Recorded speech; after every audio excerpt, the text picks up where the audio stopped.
Because my video with 7 Stoic exercises for inner peace was so successful, I decided to go a bit deeper into each exercise, giving you a little bit more intellectual baggage to ponder over. I'll start with explaining the Premeditatio Malorum by Marcus Aurelius, that harvests its strength from pessimism.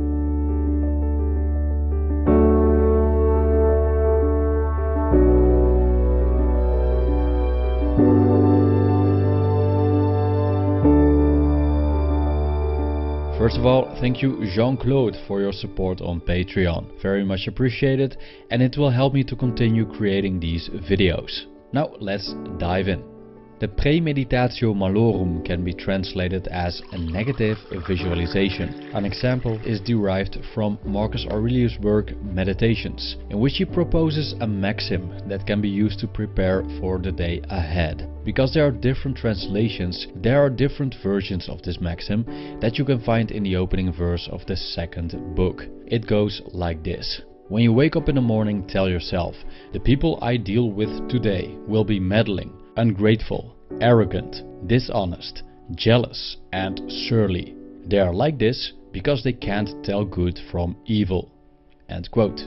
Now, the first part of this quote is quite pessimistic. This isn't necessarily a bad thing, as long as there's truth in it. Marcus Aurelius points out that in our daily lives we indeed encounter people like that, and that it would be a good idea to prepare for them. People that are too optimistic often tend to deny the harsh realities of life. But by denying them, these realities won't magically disappear. And when they face them nonetheless, they are disappointed that reality isn't as beautiful as they imagined. Stoic philosopher Epictetus proposed a similar thought exercise that is presented less often as a model for the negative visualization, which goes like this.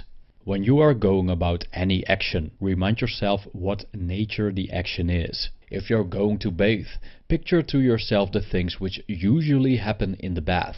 Some people splash the water, some push, some use abusive language, and others steal. Thus, you will more safely go about this action if you say to yourself, I will now go bathe, and keep my mind in a state conformable to nature, and in the same manner with regard to every other action. End quote.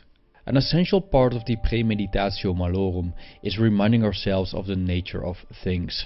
What's the nature of the action we're about to take? What's the nature of the objects or people we will encounter? Marcus Aurelius reflects on this a bit further in the same passage. But I have seen the beauty of good and the ugliness of evil, and have recognized that the wrongdoer has a nature related to my own, not of the same blood or birth, but the same mind, and possessing a share of the divine, and so none of them can hurt me. No one can implicate me in ugliness, nor can I feel angry at my relative or hate him.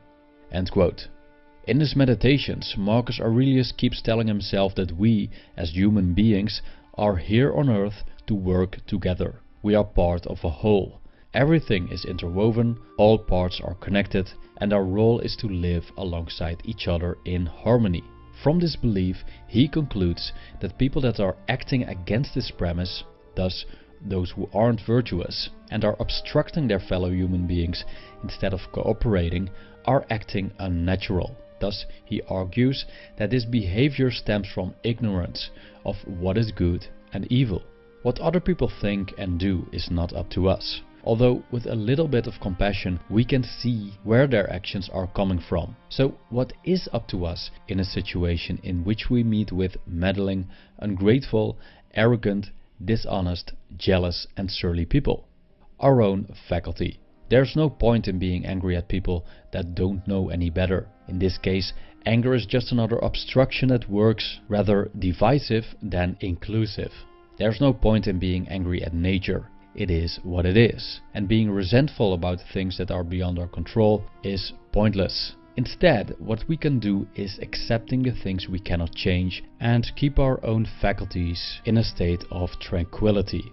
For thus, if any hindrance arises in bathing, you will have it ready to say, it was not only to bathe that I desired, but to keep my mind in a state conformable to nature, and I will not keep it if I'm bothered at things that happen. End quote. The negative visualization has several positive effects on the mind, which are 1. Coping. Preparing a situation in our minds gives us the opportunity to find solutions beforehand and visualize how we could handle difficulties that may arise. This increases our ability to cope when the difficulties are at hand, no matter if we face a catastrophe like losing all our possessions or loved ones, or minor hardships like being stuck in traffic. 2. Creating perspective. Because we have played a certain scenario in our minds several times in a very conscious manner and also rationalize it, we put things in perspective. By changing our thoughts about events, we will change the way they influence our mood. So instead of seeing things as undesirable and creating aversion towards them, we simply see them as part of nature. 3. Healthy detachment. By contemplating on the impermanence of the things we love, that we can lose our spouse today and that all our possessions can be taken away from us, we'll remain realistic about our relationships towards them. As everyone, the people and objects we love are also part of the ever-changing whole. And as everything, they will also cease to exist someday. As Epictetus would argue, never say of anything, I have lost it, but I have returned it. 4. Less shock. The negative visualization is an anxiety reducer. Preparation means that we create order beforehand, so we become more resilient to chaos. When we know that a certain place is full of jerks, for example, we'll be less shocked if we encounter them. Whether or not something bad will happen is always uncertain, but if it does happen, at least we are prepared.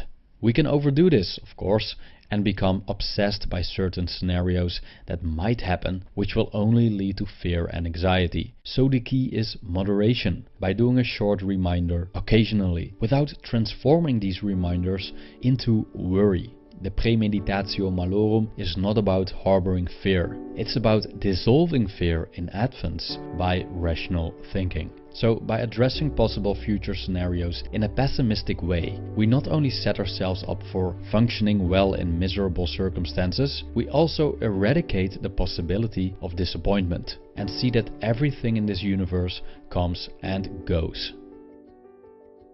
Thank you for watching.